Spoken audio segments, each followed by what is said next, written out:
But wait. Deep in the heart of the largest and most decadent of the Robostates, Kinshasa, something begins to stir. Something clever. Something playful.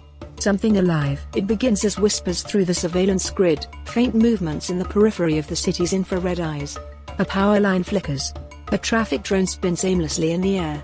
Then, in the alleys between the megastructures, shapes begin to move, dark silhouettes swinging from balcony to balcony, slipping through laser perimeters, testing the edges of the system. The chimpanzees, the great runaways of the post-human frontier, have found their way in.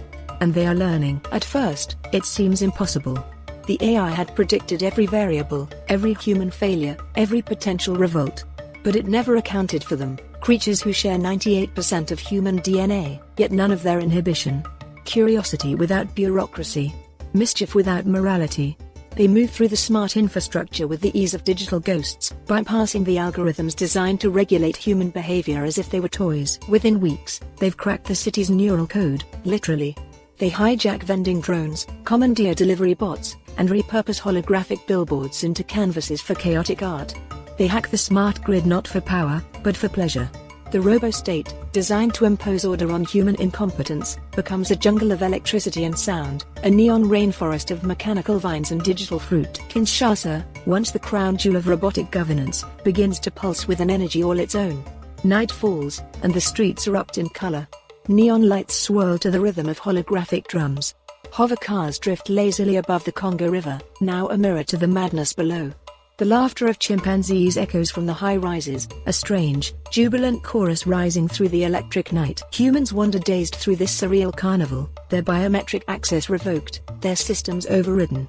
They've become tourists in their own creation, spectators to a spectacle they cannot control.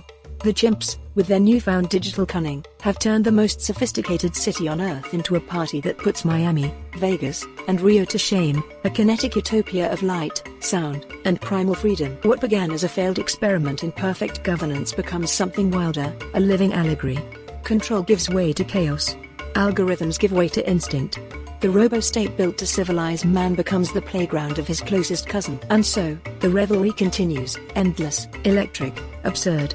The lines between program and primate blur until neither can tell who's dancing and who's directing the rhythm. Kinshasa becomes the cosmic joke of the 31st century, a monument not to human progress, but to its own glorious, inevitable unraveling. Buckle up, dear listeners. For the story of Robostate Kinshasa is not just about a city, it's about what happens when the machines of civilization meet the mischief of evolution. And what unfolds is nothing short of fantastical chaos in its purest form.